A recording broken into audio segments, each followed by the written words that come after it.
होके आए हैं और निश्चित रूप से बहुत सारे मुद्दे हैं जिन मुद्दों पर इस सदन में इस सत्र के दौरान चर्चा होगी और कुछ तो हमने नोटिस दिए हैं, उस पर चर्चा भी निर्धारित हो गई। 130 के अंतर्गत विशेष तौर से जो नोटिस दिया है हमने, बारिश और बरसात के कारण जो नुकसान हुआ है और जान माल का नुकसान हुआ है अब की बार भी और पिछली साल से, और उस सारी चीज़ को लेकर के चर्चा करने के लिए आज समय निर्धारित हुआ है नियम 130 के अंतर्गत। और इसके साथ साथ में जो और भी मुद्दे हैं जिन मुद्दों को लेकर के हमने अपनी स्ट्रेटजी बनाई है और निश्चित रूप से उन सारे मुद्दों को लेकर के हम चर्चा करेंगे। कानून व्यवस्था बहुत बड़ा विषय है। कल मॉब लिंचिंग में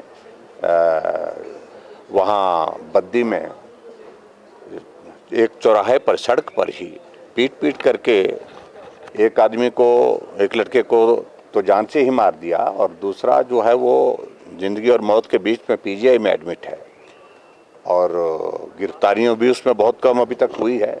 15 लोग जो वहाँ पर लाठियों और डंडे से पीट रहे थे, उनको वो वीडियो देखने लायक नहीं है जिस तरह के हालात बने हैं। और उसके साथ साथ में जो प्रदेश में जो भ्रष्टाचार है एक बहुत बड़ा मुद्दा है और कोई महकमा ऐसा नहीं रह गया जहाँ पर बड़े पैमाने पर, व्यापक स्तर पर और कुछ जगह राजनेता, कुछ जगह अधिकारी इन सारी चीज़ों में इन्वॉल्व हैं, जो चिंता का विषय है। और ऐसे सारी बातों को लेकर के बाकी राजनीतिक मुद्दे तो है ही हैं, जो कमिटमेंट्स इन्होंने की थी, जो गारंटी इन्होंने दी थी, उन गारंटियों पर तो हम बात करेंगे ही करेंगे।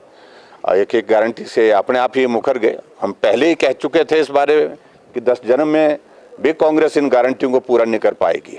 हमारी बात कही हुई गलत नहीं थी और आज उन्हीं बातों से मुकर रहे हैं।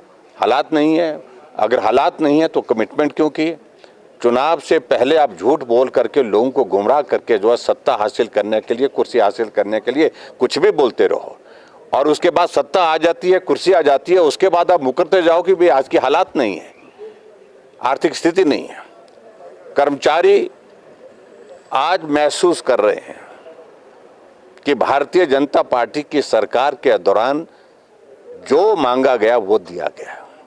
एरियर्स उनके दिए गए, डीए की किस्तें उनकी अदा की गई, मेडिकल रिम्बर्समेंट के सारे जो पेंडिंग बिल्स थे उस पर पेमेंट की गई उनको। और आज ना उनको मेडिकल रिम्बर्समेंट मिल पा रही है, ना डीए मिल रही है। यहाँ तक के नौबत यहाँ तक आ गई है कि समय पर तनख्वाह देने के लाले पड़ गए। तो इन तमाम मुद्दों को लेकर के आज जो मुख्यमंत्री ने सारी बातों को लेकर के जवाब दो। जो मुख्यमंत्री कहते थे हम कर्मचारी हितैषी हैं, आज ये उनके खिलाफ नारे लगाने वाले कौन लोग हैं? जो सचिवालय के बाहर लगातार पिछले लंबे समय से जो है वो हर रोज वहाँ पर नारे लगा रहे हैं अपने मुद्दों को लेकर के। और इसके अलावा बहुत सारे चीज़ें ऐसी हैं जिन बातों को लेकर के बात करने की मुझे लगता है कि जो गुंजाइश है उन पर हम बात करेंगे और सरकार को जवाब देना होगा।